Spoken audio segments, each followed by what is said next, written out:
Good afternoon or good morning, everybody, depending on where you're joining us. And welcome. Thank you for joining us for this very important panel entitled Displacement in Iraq's Political Marketplace, Addressing Political Barriers to IDP Return. My name is Renat Mansour. I am a research fellow at Chatham House, where I direct the Iraq Initiative. And I'm very sort of honored and happy to be chairing this panel, a panel of all-stars on this topic. And we are here today to discuss a new paper, bringing together different perspectives, a paper with the same title, Displacement in Iraq's Political Marketplace, which has been funded by the IOM and written by two of the panelists today, Zimkan Ali and Max Kelton, and we have two others discussing. I'll get into the bios now before a quick introduction and then into a conversation. But just a sort of housekeeping, this event is hosted by IRIS and co-sponsored by Chatham House, and this relationship is one that's very important for Chatham House and IRIS as we continue to do this type of research on Iraq.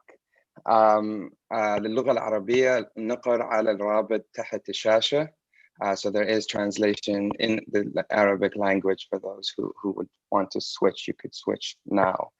The seminar will be live streamed on AUI's YouTube channel. So this is not on the Chatham House, under the Chatham House rule, and is a conversation that is public. And hopefully I encourage everyone in the audience to ask questions, to get engaged, and to make this an interactive chat.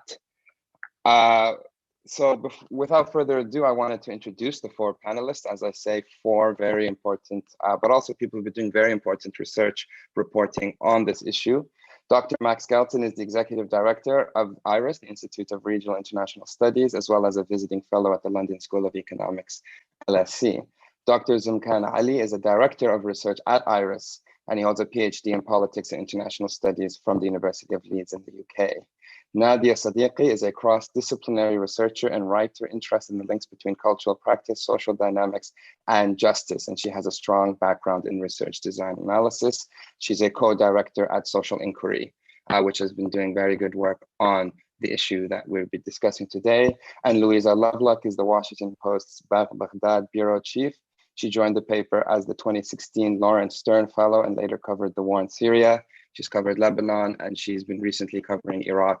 And again, probably one of the top reporters covering the issue that we are discussing today. So I won't sort of give a sort of talk too much, but I wanted to just make one or two points on the importance and set the context and set the scene for today's discussion. Obviously, the issue of displacement is important. And we're in a part of Iraq again, which is post-ISIS, post-conflict. Everybody saw a military solution, another mission accomplished, and yet a lot of that conflict hasn't been solved. And the fundamental premise of this paper and of the work that all four of these panelists have been doing in the last few years is to raise attention on what are the roots, some of the bigger, wider socioeconomic and political roots that lead to these groups. Because you can, every few years, come and use the military might. Every few years, the international community can gather its weapons to fight out extremism and violence and conflict. But that doesn't solve the very real societal problems that you see. And one of them, of course, are the displaced, a very direct consequence of conflict, especially in this context, the conflict of the rise of the Islamic State in 2014. Many of these people, as many of you are aware, are still not allowed to go home. And oftentimes, you know, humanitarian organizations work in their own bubble, the military works in their own bubble, but the politics is difficult to touch, right? You kind of try and work in these vacuums without really getting into that harder question. And I think what this paper does, which makes it very important, is it makes the argument that you cannot solve humanitarian, social, economic problems without necessarily engaging with the politics. And that is the discussion which we will have today. And without engaging in the politics, we're going to have that cycles of conflict, those cycles of conflict that we've seen in Iraq, and many of the violent groups re-emerge, and we're beginning perhaps to see that part of the cycle begin to show its head. But in any case, without further ado, I wanted to first bring in Mac, who is one of the co-authors of this paper, to first kind of outline in 5 to 7 minutes, Mac, what was the concept? Why did you want to write this paper? And really, what are you adding conceptually with this sort of bringing in the political marketplace to the study of displacement in Iraq? So over to you, Mac. Thanks, Renan. And I might even be briefer than 5 minutes here. I'm just going to give the basic idea of the paper. So obviously the context here, as Renan alluded to, is quite grim. You know, over 1 million displaced people, still can't return home, even though that's a shocking number when you consider that the territorial defeat of ISIS transpired 4 years ago, and now ISIS is currently limited to tiny cells in isolated areas of the country. So why can't IDPs return? There is quite a lot of research on this question that tries to give insight into it. What we're arguing in this report is that the existing research frames the problem in material and social terms, when really the main obstacles have to do with political dynamics. So for instance, there's dozens of reports like this, but one recent report by IOM, the report drew upon a lot of interviews with IDPs in order to identify the following barriers to return. Lack of job opportunities, lack of access to services, damage and destruction to housing and to housing and infrastructure, and then insecurity, among others. So these were the main factors. And it's not to say that these kinds of material and social factors are invalid or that they don't shape returns in some way. But what's lacking in this kind of research is the underlying political context that drives and creates these obstacles. So how do specific political actors or political strategies influence or even determine why these obstacles exist and why they continue to exist? And so if we're going to bring in politics, we need some kind of framework within which to do so. And in this study, we have looked at displacement as part of what we're calling the political marketplace. This is not a term that we came up with. And it's also not a term that doesn't have some serious limitations to it. It can't explain everything. But a political marketplace analysis is, we would argue, quite useful in contexts where violence and transactional exchanges among political actors is a primary modality in which politics unfolds. And within that kind of context of transactionalism among political actors, IDPs, we're arguing, become a certain kind of currency. Now, what we mean by currency and what kind of currency IDPs become really depends on the locality and the specifics of the political marketplace in a given area. So Kirkuk, Salahuddin, Anbar, Diyala, Ninawa all have distinct political marketplaces with distinct sets of interests. And so IDPs become a certain form of currency within each of those distinct political marketplaces. And so in order to intervene in an effective way, one would first have to understand that political marketplace, and then you'd have to have points of leverage that allow you to sort of unravel those interests. So you might, in some contexts, a given security and political actor might be blocking returns to an area in order to gain access to certain kinds of resources like farming lands or that were previously occupied by those individuals. In another context, blocking returns might be in order to shore up support with a certain constituency. So in a place like Suleiman Beg, which is a part of Salahuddin, both Asa'ib Ahl al-Haq and Badr justify blocking returns on the pretext of protecting the community against extremists and ISIS affiliates. But really what this is about shoring up support among the Shia Turkoman community in Amerli, which is an important base for them. And you might also have situations where security actors are blocking returns in order to gain political capital among political elites. One example of that would be when Abu Mazen was in the governorship in 2016, he adopted this extremely harsh stance against a lot of the IDP communities and was expelling them or preventing returns in some situations.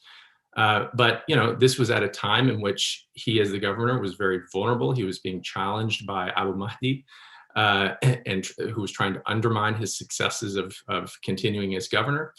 And he needed to form an alliance with AAH and Badr to continue to have a support.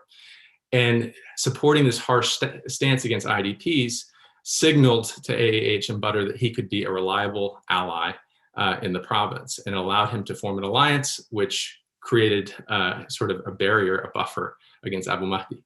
We can get into all these details, but what I'm trying to give a loose picture of is that one must understand political interests, and they have to be brought down to this kind of local specific level in order to have successful entry points for intervention.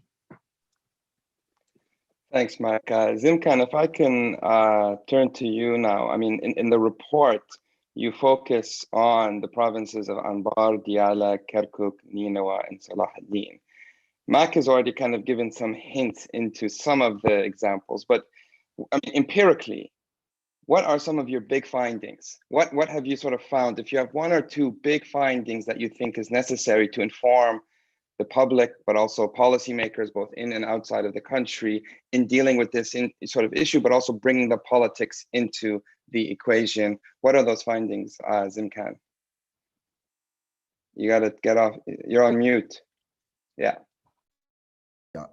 Thank you so much, Renat. So I'm going to go briefly over two main cases, Anbar and Nineveh, and hopefully through that I will answer your question. Both cases show actually how the political dynamics that Mac just alluded to shape the blockages to return, and the difficulties, including security difficulties and issues related to social cohesion to the returnees, as well as provide options and limitations for engagement. So if I can start with Anbar province, this is where we looked at trends. So one trend that we focused on in Anbar is the presence of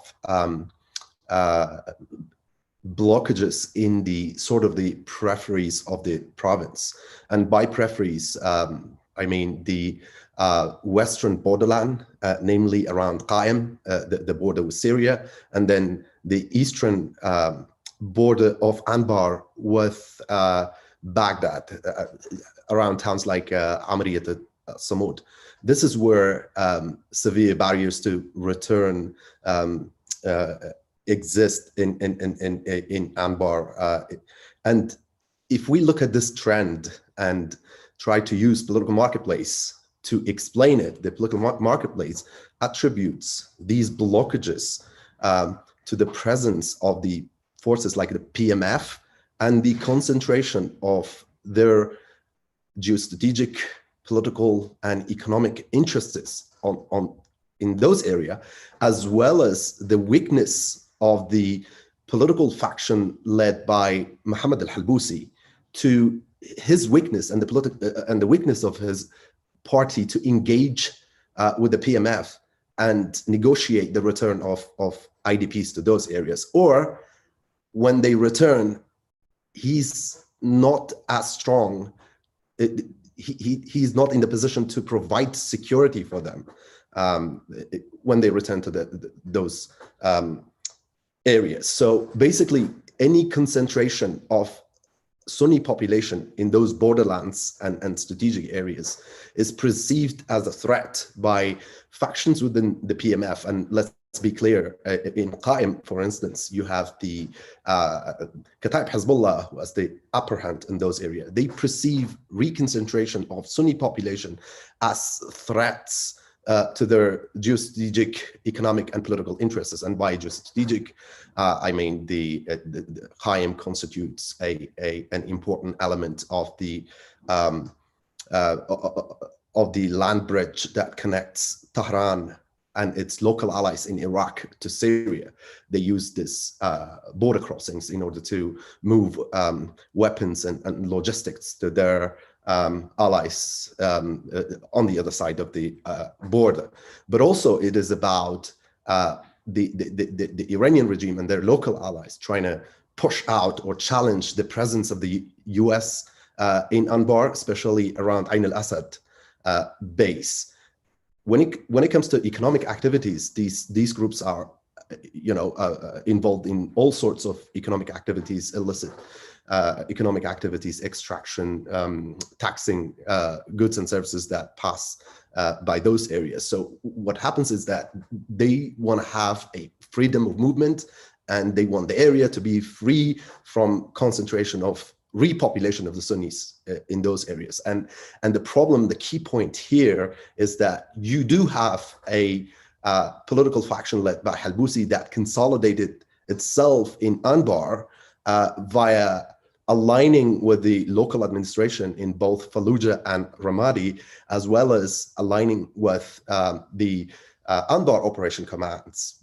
Their leverage, their power, their ability to return IDPs applies in sort of the central areas of Anbar, where you have lots of return and security and provision of goods and services and reconstruction, while their power is limited to return IDPs into the borderlands. And again, you have different factions, PMF factions gathered under this umbrella, but all of them, they have different, they are controlled by different parties and external patterns, but all of them agree that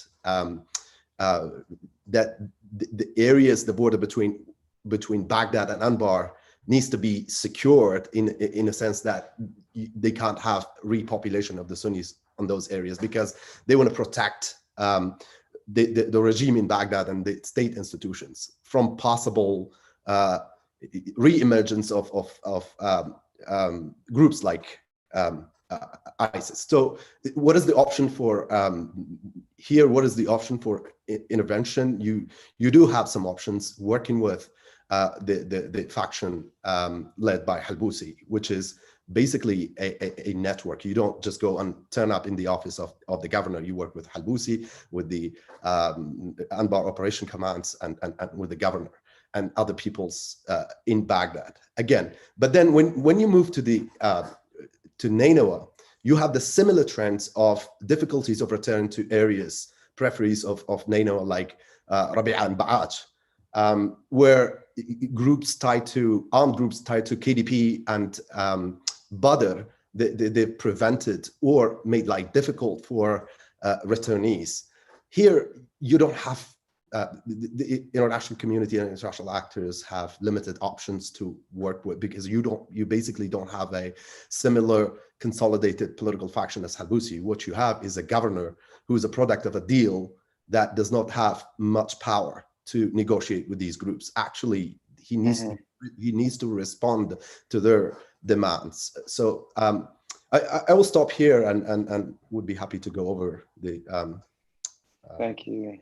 Options. No, thank you. Thanks, Imkan. And really, I think what you're reminding us as well isn't that it's just the vacuums of the politics and the social and the economics, but also that this may look like a local issue with these people who are displaced, but it's very much a national issue. It's very much a regional issue that goes across borders, and an international issue. And the connectivity of that, and you mentioned networks, but these networks and the connectivity of that is something that should be sort of on the minds of all policymakers engaging in this. And so before turning it over to the panelists, I just, very briefly, if you were to give a recommendation to either the government of Iraq or, and this question is to Mac and then Zimkan, the government of Iraq, or to the international community, whether that be humanitarian organizations or the embassies, what would that recommendation be based on sort of the conceptual empirical work you've done? Max, maybe first over to you and then to Zimkan. So the report mentions a number of different recommendations. We'll focus on just a couple that are sort of broad enough to maybe encapsulate some of the others. So obviously, the various PMF groups that are distributed across these 5 provinces present challenges when it comes to returns, because IDPs, as we have discussed, become a particular form of currency to particular PMFs. But what's important to understand is that the PMFs and their corresponding political blocs do not at all hold all the same political and economic interests, and they have a kind of, there's a great range in terms of their willingness to engage with the international community. So we would say one very important recommendation is that the various PMF bloc leaders, particularly those that control hotspot areas in the country, have to be engaged around a long-term plan for return. So, you know, I think what's important conceptually to understand here, which kind of gets to what Zimkim was saying about the network aspect of this, is that, you know, PMF groups are can't just be seen as security forces. Each is connected to specific political blocs, and from a you know, a displacement return standpoint, some of the most problematic PMFs in blocking returns are tied to national political leaders with whom Western diplomats regularly engage. So Nouri al-Maliki, Hadi Amri. So Nouri al-Maliki's PMF holds particular, you know, pockets of territory in Salahuddin that have that are blocking returns to particular towns. If you want to return people to those towns, you have to engage Nouri al-Maliki. There's no other way, right? And Nouri al-Maliki, of course, is a political actor who is part of numerous kinds of negotiations diplomatically at all kinds of different levels. And if displacement is left out of those kinds of engagements, you're really missing a huge opportunity.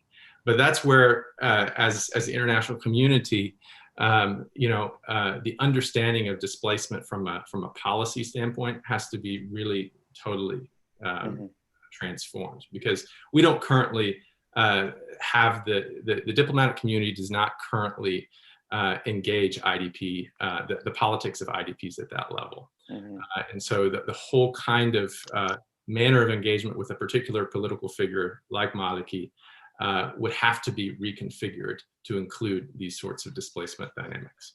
Right. So, yeah, thanks. And Zimkan, did you have any point to add to that, just to wrap up this conversation, bring in our panelists? Yeah, right. Just quickly, I would like to, as Max said, we have a set of recommendations, but I would like to reiterate the point about the governors, because this is where, you know, the key international organizations and members of the international community end up in. They end up in their offices. It's not the case that you just go to the office and talk to the governor. You need to, so for instance, go to Kirkuk. You have Rakan Jabouri, PUK and the KDP resent him because he's a product of the lack of agreement between those two to put him in office. And he was backed by Badr. So he's not just a weak person. He does have power for return and for providing reconstruction around, for instance, Hawija. So in this area, IDPs don't return mainly because there's no reconstruction.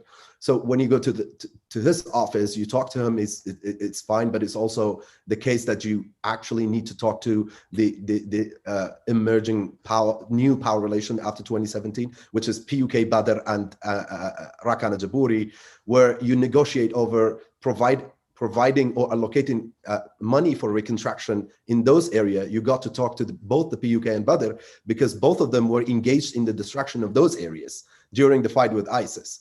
If you are going to mention this,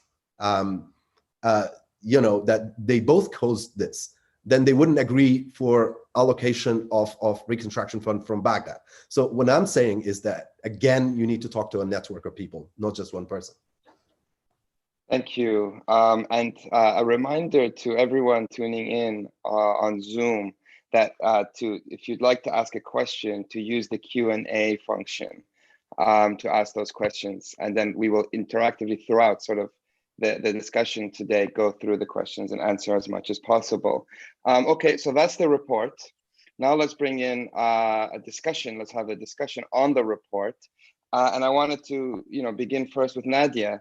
Nadia is someone who kind of brings a sort of academic background, but also a policy research background to the studies of, the social dynamics like this, and also with your work at Social Inquiry. What's your sort of reaction to this report? How do you see it fitting into the literature, but also the policy debates that you engage with? I think this is a really interesting report, and I'm actually really glad it's public, because things like this don't always make it to the general public, which I think will be helpful in shaping discourse both in Iraq and elsewhere. And I think, well, first I wanted to point out, I think one of the things that's interesting, I think, in the displacement literature and the discussions around internal displacement, is that, especially linked to conflict, it is political.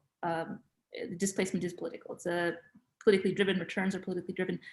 And it had been raised quite a lot, I think, particularly by Iraqi peacebuilding actors at the very onset of returns, that these are issues that need to be grappled with. And I think in this context, it wasn't that people weren't aware, but I think it's also more a difficulty in terms of the conceptualization of where this fits within conceptualizing an integrated humanitarian development and peace building response, which is sort of what was happening, that also has stabilization in it. So these different actors, how do they work together? How are all these defined, and where does the politics fit in, or does it? So I think that was a discussion also that's ongoing. I think it's changing now, and I think that there's maybe more receptivity to sort of tackling this. And also I think in the way that returns as a durable solution was conceptualized at the onset, which was return equals movement home and material needs, and then that's kind of it. That's the end of displacement. And the discourse on end of displacement is much broader than that. It's still evolving. I mean, there's a lot of indicators to develop about what does that actually mean. Is it actually a political process of reclamation of rights beyond, do you have a house to go back to, but do you have a government that's responsive to your civic needs as well? So I think that that's sort of where initially things got stuck. So not that people weren't aware that it was political necessarily, but how to engage on that. And also, is return is at the end, so is that all we need to do, or is there something else going on? And if we just, sort of fix material conditions, that should just drive response. So there was a tension, I think, inherent in that. And so the research that we've been doing Social Inquiry with IOM and other partners like USIP, CoordAid, looking at sort of a broader data, big data sets on areas of return, and the dynamics that sort of help predict whether or not people will return, whether people displace again, sort of uses sort of the social cohesion, sort of security indicators, but more granular ones, because it's difficult to ask people these very political questions. IDPs and returnees, key informants won't really answer them, but you can sort of get proxies. So the social indicators tend to become proxy for the political, and they sort of serve as a guide, I think, more than, they don't tell you the details. Like, this report gives you the details, which I think is really important, but it sort of points in the direction of what MAC and ZIMCOM have put together, and then really sort of unpacked in terms of who is pulling strings, why, how. And what we find is that in terms of returns, in modeling behavior and factors, that residential destruction is really important, but need for community reconciliation, the multiplicity, too many security actors, blocked returns, those are all, if those factors appear in a location of return, people don't return. And so this points to some of these political elements yes, at a more maybe euphemistic level, because it's difficult to get big data on specific actors, but it points in the directions that Mac and Zinkan have underscored, that these issues of, well, what does community reconciliation mean? When you dig deeper into that, it's not only, this village and that village need to talk to each other, but it's the security apparatus and the political apparatus around them that needs to actually somehow allow these people to return and come back. So that there's that issue. Secondary displacement, also sort of returning and then leaving again, is also, it's not so much linked to material factors as it is when you're doing big data modeling on this, as it is to forced returns. People who are forced returned tend to not stay where they are returned to. Areas that don't have security provision at all or very little, people leave from. And so again, like, those are political issues. Why were people forced to return? Why are these areas not secured? What is the mechanism behind that? And I think this report seeks to answer those questions, or fill in the gaps, at least, to provide some answers for that. The other thing I'll say in thinking about this report is the discussion of return and then a sustainable return. So if you unblock these obstacles to let people go back home, well, what happens when they go back home? Because often people don't necessarily displace again. I mean, with the population who have returned, I think it's 4% have redisplaced. Most of the returnees stay, and they don't go back. So does that mean it's sustainable, or is something else happening? How are they reintegrating back into society? And this is also not particularly connected to material needs. It's just not. Most people are able to eventually build their homes, somehow get access to services, maybe not great, but at least some, and that doesn't compel returns, people to leave. What we've seen in other data is that individual well-being is actually linked to sort of social neighborhood levels of social cohesion, public participation, and in trust in institutions, both formal and informal, in the location. So it is good governance that tends to matter for people to feel like their sort of citizen rights are being met, in terms of there being reconstruction taking place, there's compensation and redress, that they're able to stay and feel like they are being taken care of, that the social contract is being met. So what ends up happening is, we have some data from Beji and Sinjar where people aren't planning to leave. It's not great, but they feel like they belong to the location, but they feel completely neglected by authorities, in terms of security provision, in terms of governance, in terms of sort of broader issues in that regard. And they don't feel that there's a rule of law. So these issues that maybe are preventing people from returning are also impacting the people who are back. So they're not going to leave necessarily, but the area is extremely fragile. And in that sense, is it conducive to reintegration? Is this a place you even want more people to come back to?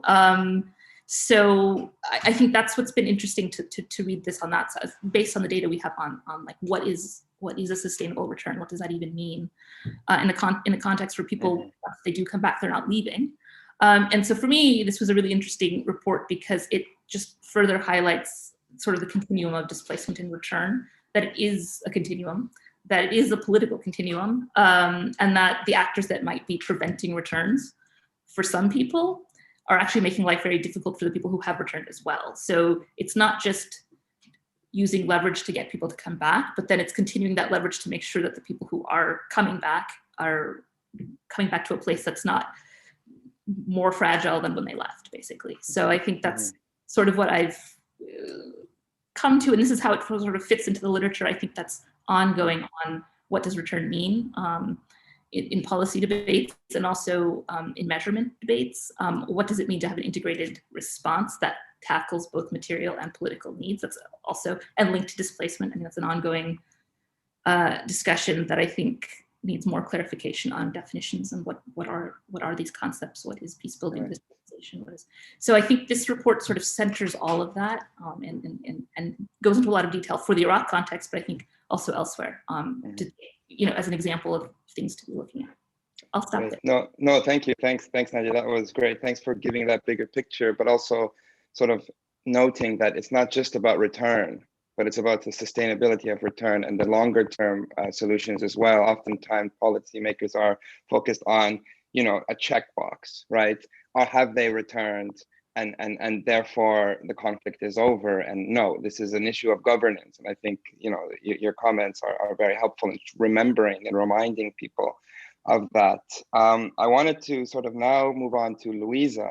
Louisa, you have been reporting on particularly camps and those who are not returning, or those who are being forced to kind of live in this no return as the government closes camps.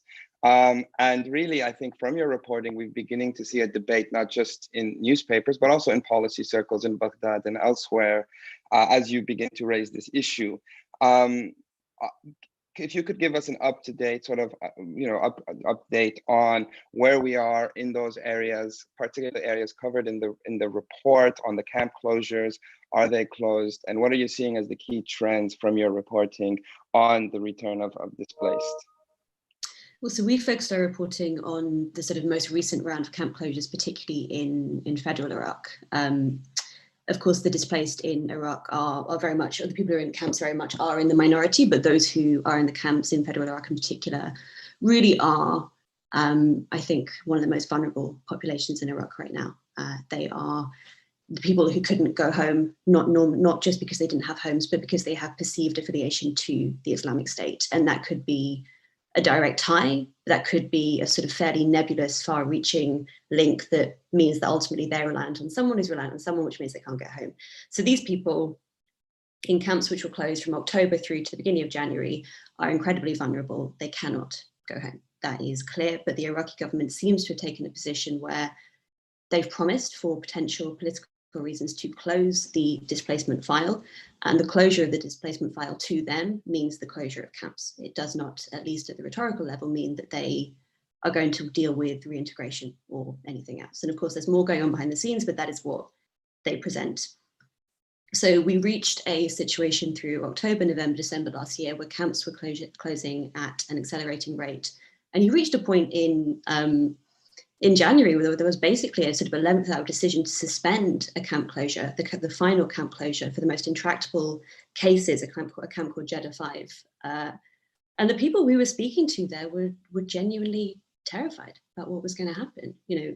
I think one point the report makes very well is that it is difficult sometimes to know exactly what it is that people are scared to go back to. People find it very hard to put a language to that. They don't want to mention certain groups. They sort of use certain words maybe as proxies for other stuff. And sometimes I'm not even clear that they do know exactly what the situation is like when they go home.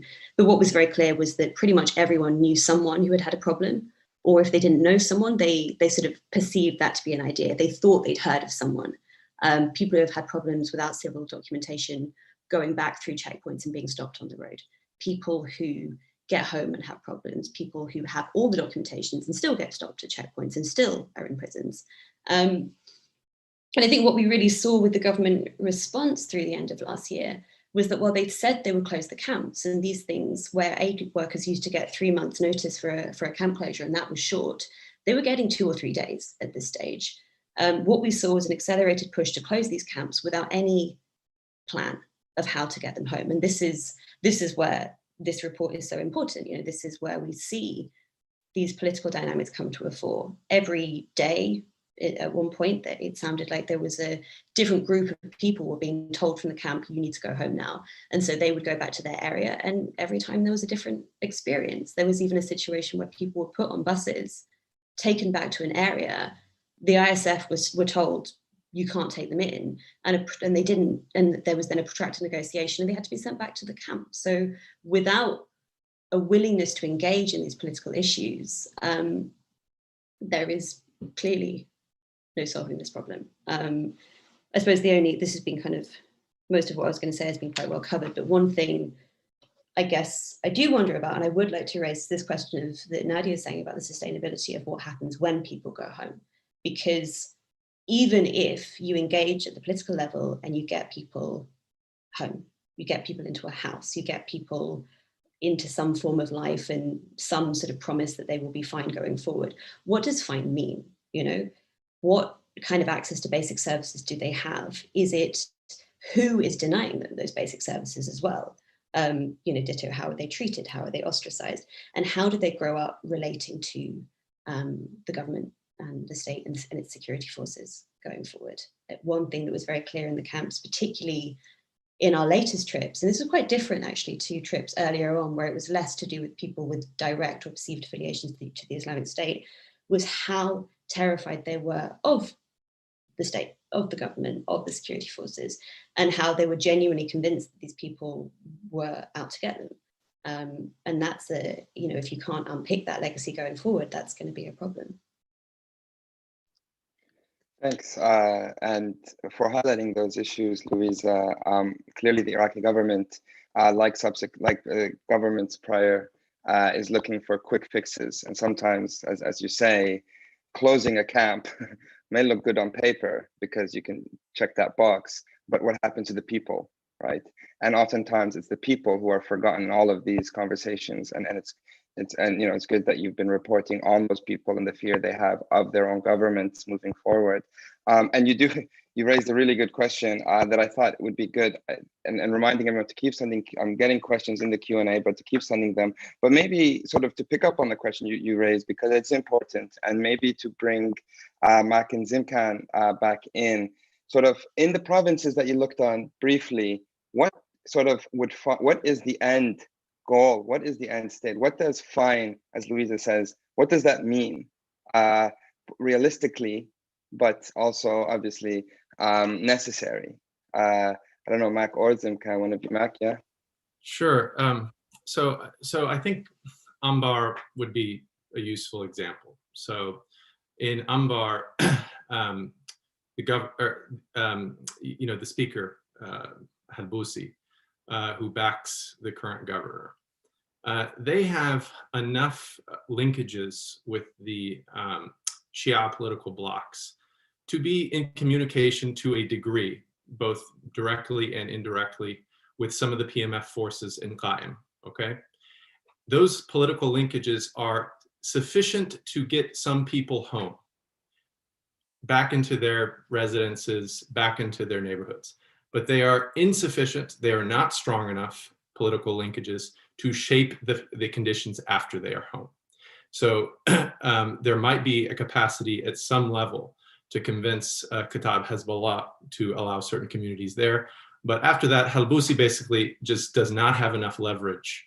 Even though he's a part of this, broader, has linkages to the Shia blocs, he is not, his linkages are not strong enough, and he does not have enough leverage to substantively shape those conditions. And so those people still suffer a lot.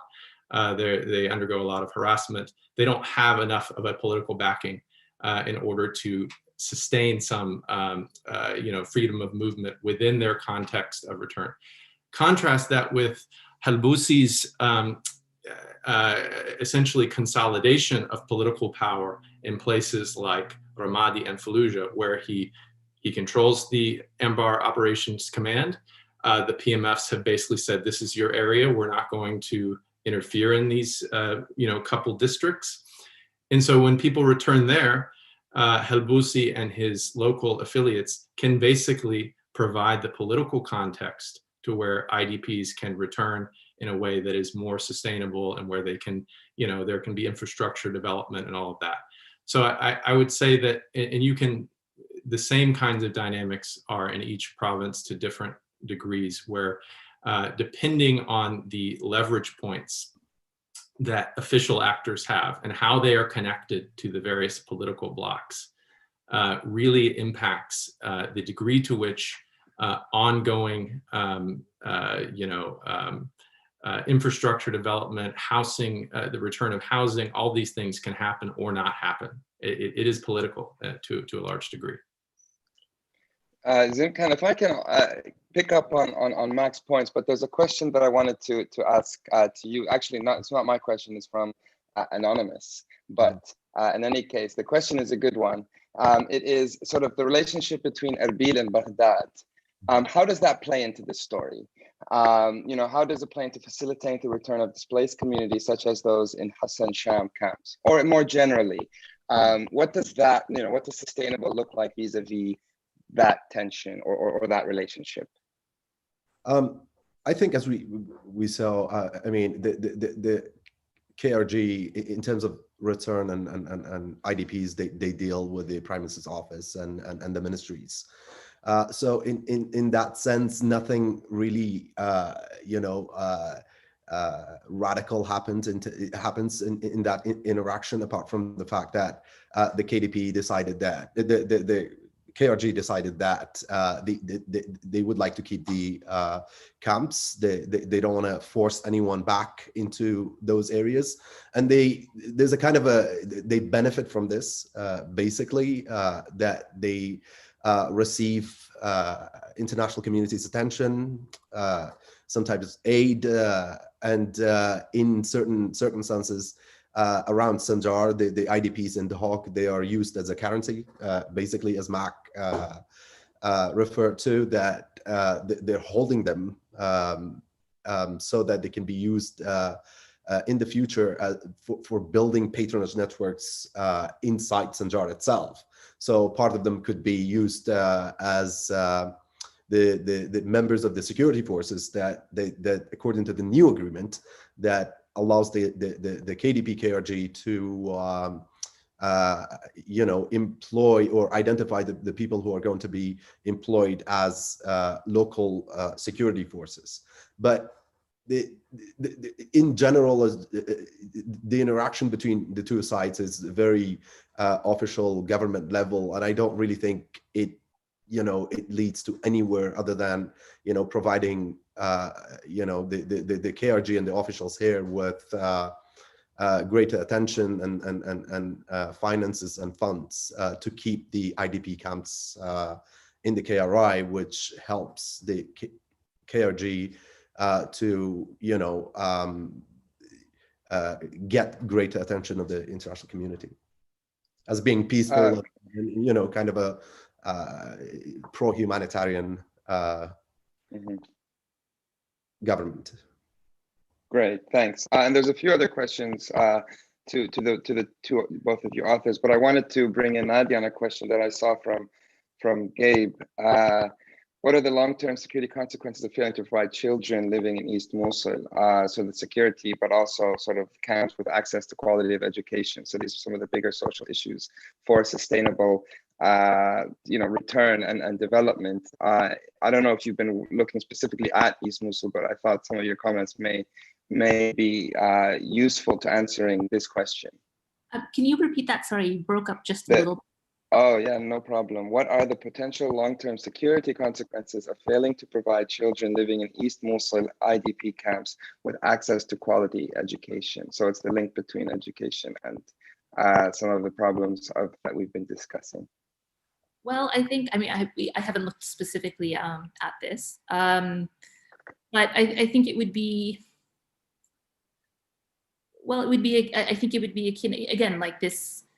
I think especially if, as Louisa is saying, like, I think from her experiences at the camps, if people feel, and also experiences that, like in other contexts where people feel like the state is basically punishing them, they are to blame for whatever has happened. And so I think that internalization, plus the lack of access to education and opportunity, isn't great. I mean, it is a bad thing. I'm not going to say, it's going to lead to like war, but I think it's going to lead to people who feel that they are not part of the community that they're part of anymore, and that the state is sort of validating that, I think, and potentially. I mean, I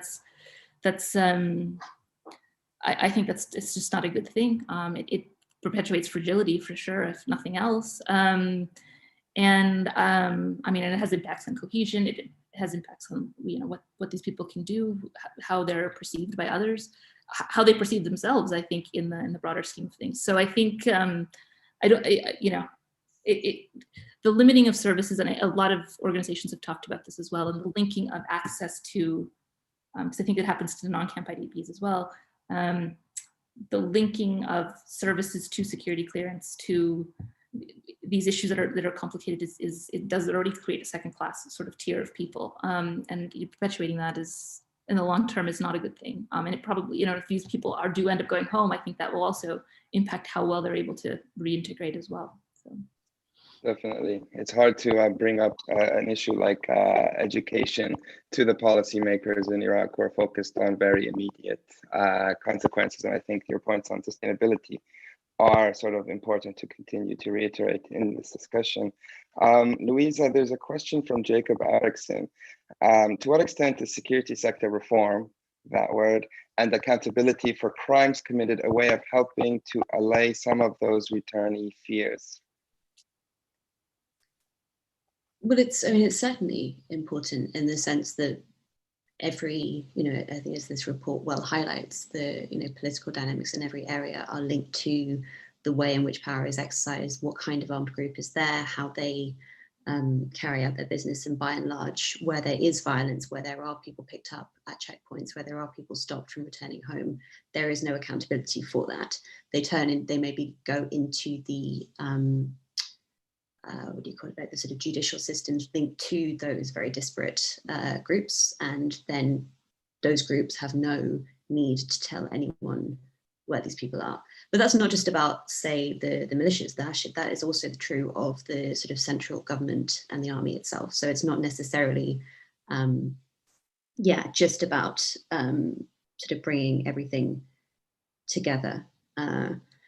But one thing I was thinking about, which I should have mentioned earlier, is when we were reporting on the camps, we also went to areas to which people would be returning. And we went to Salahuddin, an area which is probably one of the more complicated areas when it comes to return. It has a very sort of different picture depending on where you go. And we were in an area which had a sort of strong degree of PMF influence. And it was very striking when we were there, how near impossible it was for people to be able to go back. The language we were hearing from people who lived there was incredibly violent. And it's not that I think the violence is necessarily the number one threat that people face. Ostracization, lack of services are also huge, but this was a big deal. And it was just a reminder, sort of going off topic a bit, but I think we need to highlight that while we do focus on the people in the camps, we also have communities back home for whom these wounds are still incredibly raw. The fight didn't last that long ago. Everyone has lost someone. Everyone knows someone who was wounded.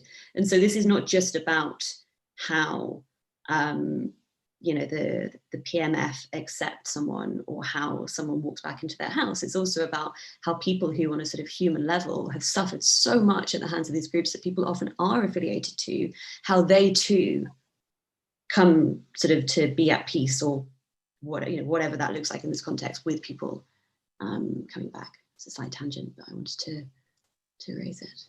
No, thanks, and you've reminded me definitely, and Nadia's comments as well on that issue of trust, and who these people look out for to help them after decades and decades of misgovernance, of corruption. Should we expect them to just continue to go back to the same networks of political leaders who will continue to fail them? And the answer to that question is very scary, looking at what could come moving forward. But thanks again for reminding us that this is a very human story, and the consequences of trust are huge. To back over to Mac and Zimkan on the report, another question from Jacob. It's a question on tribal relations and the political marketplace. You talk primarily of political groups linked to armed groups, but of course in many of these areas, the tribal element has historically played a important role in political settlements. And so what are you seeing about the influence of tribal relations in some of these jurisdictions with the local and national governments? I paraphrase Jacob's question. I hope that's okay. If Jacob, I haven't, please let me know. But otherwise, Mac or Zimkan, I don't know who wants to take that on. Yeah, I'll say a couple brief things, and I know Zimkan also has thoughts on this. Tribal actors are, in some respects, community actors. In other ways, they are political actors. with alliances of their own with the various PMFs and the various political blocs. So in Ambar, you might say, well, why is it that you have situations where tribal actors are blocking returns home when these are, people that are emanating from these communities? Tribal actors that are on the borderlands with, near Qaim also have to have relationships with Kataib Hezbollah. They have to maintain relationships with the PMF. They have to deal with them every day. And so a big part of their sustainability as tribal leaders is dependent upon them maintaining a degree of coordination and good relationships with these security actors. And so they're not going to adopt a policy where they just sort of, chaotically return their whole population, which would go against those sets of interests. In a place like Salahuddin, you have a dynamic where, the central locus of political power, which is the Tikrit-based provincial government, which has been for years sort of backed by or become the province of Abu Mazen. He is able to consolidate power in that area because of his strong tribal relationships. And the reason why he is able to have influence, both for good and for bad, in managing returns is largely a function of his tribal relationships at the center of the province. But those relationships become much weaker at the peripheries of the province. And so he is, as a political actor who can either obstruct or facilitate return, much less influential in those spaces. So tribes are hugely important. They are often not the primary actor that's shaping return, but they are a part of these points of leverage that obstruct or allow it in certain contexts. So, Ken, do you have anything to add to that, or? Just one point, and it's about Diyala. Actually, they do play a significant and crucial role in this province in Diyala, where you have the consolidated power led by Badr that aligned both the Iraqi, the ISF, the local administration, and the PMF, and both Badr and Iran seek to, become the hegemonic power in that area. So it is the tribes that do the negotiate. Have done the negotiations for return, that they had to either become part of the Badr organization, the PMFs, and collect information about ISIS in areas where Badr is not capable to do it itself, and help secure the area. They'll have to vote, and these dynamics. I've been there a couple of times, and they would tell you that both Badr leadership and the tribes, that they do this communication and arrangement through the tribal leaders. So again, they're important. They are a key actor in negotiating return in certain areas like Diyala. Thanks, and thank you, everyone. We have about 15 minutes left, I believe. And we have many questions. I'm going to try and get to some of them, and the pods don't get to all of them, but I will send you, you have access to all four of the panelists, and please do continue the conversation. Nadia, there's a question that I wanted to bring to you. I think it's an important question from Shamiran Mako on the international element of all of this. Can you elaborate on what types of leverage can be exerted by international donors to address these issues within existing networks of patronage? Is that possible? And tied to that, what are the possible avenues for reform domestically? So Nadia, I thought maybe you would be suited to answer this question, but you have to get there. Yeah. Big question. I actually think probably Mac and Zimkan are a bit better placed to answer that than me. I mean, it's a difficult thing. I mean, I think it's not just in Iraq, but I think in general, in especially in the ways in which interactions now take place after conflict with displacement, where you're coming in, there's a stabilization, a peace building element where you're connected to the government, and it's difficult to sort of, the donors are working with the government is sometimes part of the problem or the reason for these issues. And so how to deal with them. I think it does, I think, necessitate kind of understanding these leverages, and then I think wielding them in some way, because there's a lot of support coming in for the effort here. So I think that there is room to maneuver to get people home, but also to, it has to go beyond just getting people home. It would have to link back to sort of ensuring, good governance, and leveraging that somehow. I'm not sure I'm answering this question very well, but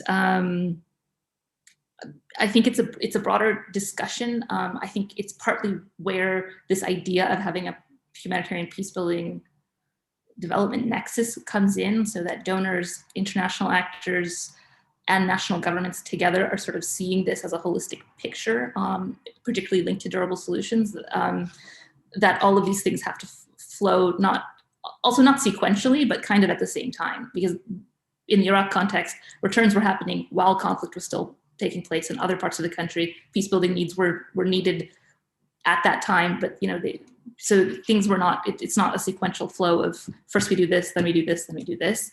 And I think that understanding needs to be sort of, I think that it's there, but it's how do you operationalize that? That's still, I think, difficult. And how do you leverage political sway while you're in the middle of also finishing, fighting a conflict, but also needing to facilitate these returns that are happening, or dealing with the blockages that are coming up. So I think some of it has to do with better understanding about how all of that works as well. And I think that's something that's an ongoing discussion amongst all of these different actors about how to actually operationalize this kind of a configuration in general. So I feel like I'm not answering the question, but that's kind of where— No, it's a hard question. No, thank you. And certainly through some of the recommendations that Mac and Zim can make in the paper, there are some ideas put forward on that. But very clearly, I think, Nadia, what you're saying, which is important, is that a lot of these international organizations, they understand implementation in one way, and sometimes the realities on the ground are quite complicated, but also at times contradictory to that. And how do you engage? Mac and Zimkan are saying these are all networks. Some of them are appropriate, some of them are not appropriate by the perceptions of those internationals, but you cannot sort of compartmentalize. And I think that's an important observation. And so international community has to, I think, begin to reassess how such things are done. I'm gonna, Louisa, come back. There's some questions about camp closures, stuff that you've been reporting on. If you could comment, another anonymous attendee, if you could comment more on the politics of the camp closures. Who were the people behind these decisions? Why now? Why is it in their interest to close the camps? And then, and I want to link that. So Thanasi has a part of his question that links to that. If all camps are closed and 1 million or so ISIS adjacent aren't allowed to return, where are they likely to make long-term settlements? So this is a bit of a crystal ball question, but we have one of the top reporters on the issue to enlighten us. In terms of the politics, I think this was the number one question that reporters certainly were asking in October through now, and I'm not sure we ever really got a particularly good answer on it. I think it's a lot of things. I think it's to do with nationwide politics. Or the most common explanation you get is that, the Khatami government has promised early elections, and before its early elections, it has a list of things it's going to do. Now, these are mostly incredibly challenging things like fix the economy, or to go somewhere towards beginning to do that. And one of the easy wins in a way is closing the displacement file. If you are to understand closing the displacement file as closing the camps, which is something that is well within their power to do within federal Iraq in the KRI, maybe more ambiguous, but that is something they could do. And that is what some officials were saying to us. This is what it's about. It's about, in a political situation which is immensely difficult, where the government has very little power, this is one of the few things within their ability to do, and so they're doing it. Separately to that, it is, the issue of closing camps. I don't think many human rights organizations, for example, would be against the concept, right? in and of itself, creating solutions for people to go home, stopping people living years after the defeat of ISIS in camps is not a bad thing. And it seems that the government does genuinely believe that they are doing a good thing by sort of finding some sort of solution. The problem is they are not finding a solution. More broadly, we heard it explained as a funding issue. The crisis response for Iraq, or for Syria and for Iraq, has been, underfunded for years now. The cost of keeping these places open is large. And the government, when you speak to them, particularly when you speak to officials, perhaps anonymously, where they don't want to use their names, but they do want to get an argument out, what they will say is that they view the humanitarian community as having made mistakes as well. They will describe the camps as a business. They will describe corruption in the camps, and these things are no doubt true. So, of course, there is also a genuine desire to kind of wipe out that those sort of more negative aspects of it. But yeah, that is kind of, in a nutshell, the vague types of explanations we got. And then as to where they go, I mean, to more camps. I don't think the camps are really fully going to close. I don't think that is possible. In the short term, what you currently have for a lot of recent returnees is an incredibly disparate population of people who are in all different towns and cities. They are staying with relatives. They are staying on rooftops. They are paying exorbitant rent prices with what they can make. So it is possible to sort of blend back in a very disparate way into the community. But I guess, yeah, it's not a good or clear answer. But I think people will find whatever solution they can, wherever they can. And ultimately, just because the formal camps are closing doesn't mean informal camps do not exist, do not persist. We'll probably see more of those. And there's about to be at some point an influx of, say, of tens of thousands of Iraqis who live in Syria as well. So these people will also have to be dealt with. The Al-Hol camp in neighboring Syria has a pretty large population of Iraqis, a population of Iraqis who are due to be brought back. So they will likely end up in a camp again. So, I mean, perhaps people will end up going there. It's hard to say. Thank you. No, thank you for that. And clearly, although the government would like it, there aren't any quick fixes and easy ways to dealing with such complex societal challenges. There's been a few questions or mentions of Jurf al-Shakhar. Mac, sort of your sort of thoughts on what are the findings on the sort of displacement over there, returns over there. Over to you. Sure. So Jurf al-Shakhar is, a part of a broader kind of area on the Anbar Babil borderlands that are considered to be strategic to some of the PMFs. They're very close to Baghdad. They're essentially considered to be non-return zones. Returns will simply not happen due to the mix of political and security interests there. And I think this points to a broader issue, which is what is the status and at what point is it legitimate to say that a particular group of people, due to perceived ISIS affiliation, can or cannot return. And as looking at this from a political lens, which is not the only lens to look at this by any means, as Louisa alluded to earlier, in terms of legitimate communal concerns and all sorts of social wounds. If you look at it from a political lens, ISIS affiliation is a problem when it needs to be a problem, and it's not a problem when it doesn't need to be a problem. So, if you take a place like Jalula in Diyala, everyone there it was, within this category of perceived ISIS affiliation, but they were allowed to return. And this was largely because the main political actor there on the ground, Asad al-Haq, had an interest in consolidating power over that area, and they wanted to create a kind of wedge issue with the previous Kurdish administration. and allowing the Karawi tribe to return to that area allowed them to sort of co-opt them into their militia and to consolidate power over their area. Same security force, Take into Beled, Asa'ib al-Haq, has blocked a lot of returns. Why did they block them there?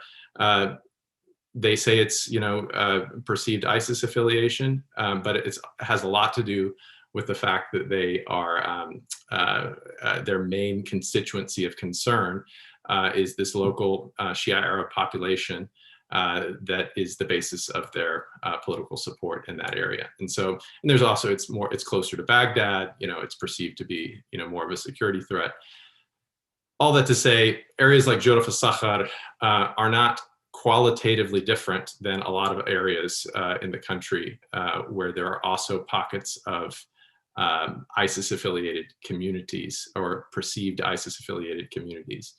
But, you know, due to the mix of political and security areas, particularly its proximity to Baghdad, they will simply just not be allowed to return in the near term. So. We have about a few minutes. Nadia, did you have a? Did I see that right? Small point, because it's the funny point on, you know, perceived ISIS affiliation is a thing or it's not, because those IDPs are in Anbar and in Sayeb, right? They're in two different, and we've just done some, recently finished data collection last year in those areas with these IDPs in the host community and authorities. And because those people can't go back, they have been actually given clearance to stay. So they've been sort of security cleared, more or less, so that they could stay in the community and that they would be accepted into the host community, because there was a recognition that these people will not be able to go back there. We can't, the governments can't send them back. So it's sort of an interesting dynamic there. They were able to, whether they want to or not, they can stay in Anbar, they can stay in the neighboring district. As, you know, sort of as a local integration case, because they can't go back. So it's sort of interesting, like these guys were granted this clearance for this reason, or there's political dynamics around that. Whereas other groups, you know, may not be getting clearance to go someplace else. So just sort of interesting. Can I just ask you, Nadia, there's a question from Jonathan Larson very quickly, on what pull factors are there for the return, aside from homing instinct? Is it need for local knowledge base to be restored, productivity of farms, industry, need to initiate reconciliation? If you had to, and let's end it on this, I think we'll begin with you and maybe go across the panel to see what are the pull factors other than, you know, the homing that you would consider to be one of the most important for sustainable return. I think for some people, I mean, here's the thing though, there's a lot of IDPs out of camp who have returned. There's a lot who haven't, and who probably aren't, who are probably locally integrating. We've done some research on this. So they're staying where they are because they've been displaced for 5 years. It's fine. There's an environment where they can go and be. Some of it links to cultural factors. I think we've seen this with schooling. People want their kids to go to, especially if they're in the Kurdistan region, they want their kids to go to schools that are not co-educational. Sometimes there's that. There's issues linked to documentation in terms of, it's difficult if you're out of your own governorate, you know, the paperwork of moving that and your registration, there's those issues, like it's just complicated. Land ownership, buying a house, things like that are difficult. So in that sense, people my personal take is that the people who've wanted to return, who have not been forced, have already sort of done it. So I think at this point, people can't afford to stay displaced, so they'll go back because at least they own a house where they're from, you know, things like that. I think it's becoming more of those practical things versus anything else. I mean, we've done some looking at like rootedness, like would you ever go back to your house, place of origin or something like that? And there's different levels of that depending on who the people are and where they're displaced. So yeah, I feel like sometimes it's just the ease of and affordability to just go back. And for a lot of people, it's sort of, they're gonna stay where they are. Louisa, if I could ask you the same question, you're reporting across many of these areas. What are the pull factors that you think would be required for a more sustainable return? I mean, I agree with all that Nadia said. Documentation is huge, cultural factors are huge, but also there is this perception that people just go back to their point of origin when they go home, and that's just not true. If you look at the figures from October through January, only 41% of those who left a camp, well, 41% didn't go home, and of the 59% who did return home, the vast majority did not go home to their kind of direct area of origin. So I don't think it's necessarily the case that most people are going to go home, and certainly with the people here in the camps right now, it really does boil down to practical things and the things that they are saying. And of course, you can't read everything into what people say in a short interview with a random journalist, but they're saying that they will go anywhere but their points of origin, because that is where they're scared of going. And often it does bear out that when you call them, they're in a totally different governorate because they had a relative of a relative who got them back. So I think these people are probably less likely than any other to actually go home ever. Zimkan, if I can go over to you now, you've sort of you and Mark have come up with this network of political actors, economic armed groups. How do you sort of, this discussion on pull, how do you, the pull factors that have sustainable return, how can that be accomplished navigating through these networks? Right. So what we said is you need to work with different actors in order to provide a more secure, facilitate return, and sustainability in terms of security. The problem is this is in the short term. Basically, in the long run, you need it's a question of the Iraqi state, and the problems that the Iraqi state has is corruption and the party capture and the presence of various armed groups that are not responding to the state itself. But in the short term, it is about engaging different factions, political parties, personalities, to first and foremost provide kind of a guarantee and security to the everyday lives of these returnees. So in some areas, basically, like Salahuddin and Diyala, the returnees, they don't really have guarantees that they can they won't be arrested at any minute at certain checkpoints, that they won't be taken away, and as happened in Salahuddin recently, that they would be taken away and kind of summarily killed. And the problem is for the Iraqi state, and I'm talking about hard physical security, is the fact that some of these areas still there are attacks on members of the Shia community by kind of a remnants of ISIS, that anytime you have an attack, you have militias around there taking Sunnis and returnees, IDPs, and taking revenge on them. So I would say first and foremost deal with the security issues around the areas. And Mac, final thoughts on, in your view, the sort of impediment to navigating this network and moving towards potential sustainable return?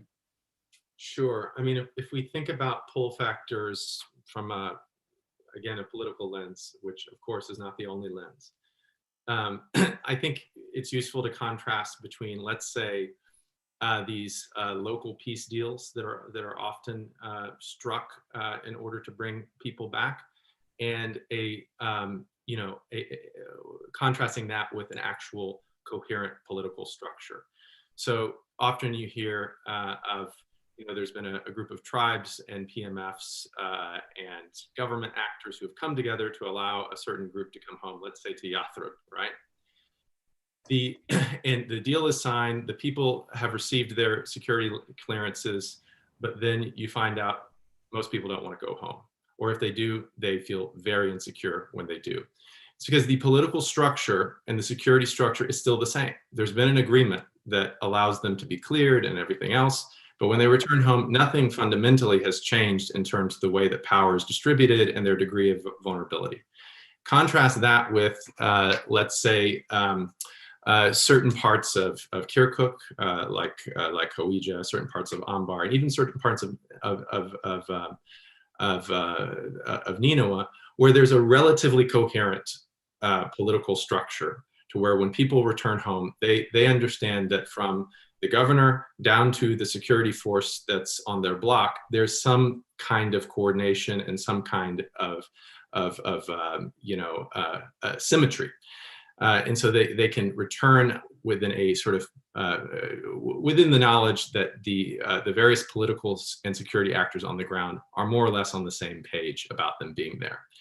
And that's a very different kind of situation, and much less tenuous and fragile. And so I would just say there needs to be thinking about not just, is a deal possible? Is a political settlement possible? But what kind of political structure are people returning to? And if it's not one that's stable, people will not return. Thank you. Thanks, Mac. We've gone a bit over time, and there are still some questions remaining, but I think the big conclusion from this roundtable is read the paper and engage in the points. And I promise you all of the questions will be answered in the paper. If not, you can send angry messages to Mac and Zimkan for why they haven't decided, focused on your areas of topics. But I wanted to first thank you all, the speakers, Zimkan, Louisa, Mac, and Nadia, for providing your academic policy research and sort of from a journalist perspective, perspectives, keeping people's eyes and ears glued on what are these important issues, holding to account policymakers and international organizations to not forget this, as they have done so many times since 2003 in Iraq, and really focusing, especially on the paper, but in all of your conversations, on that structure that Mac ended on, right? I remember when ISIS emerged, a big phrase was, well, removing ISIS militarily isn't addressing the roots, right? Isn't addressing the socioeconomic and the politics. And people just forget, right? There's no more Islamic State. But look at all of these people who we've discussed today, who are continuing to be face very acute violence and structural problems. So thank you to all of you. Thank you to Siobhan and the AUIS team for putting this together. Doing this on Zoom isn't always the best technically, but I think we've done this very well without hiccups, except for maybe one or two bad jokes on my side. And finally, thank you to all of the viewers and all of you for tuning in. A reminder that this is recorded, so for the nerds out there, you could watch this again or multiple times and to engage and continue the conversation. Yeah, and that's all. Have a lovely evening, afternoon, morning, wherever you are, and speak soon. Take care. Bye-bye. Thank you. Thanks, Renat. Thanks, Mac. Thanks, everybody.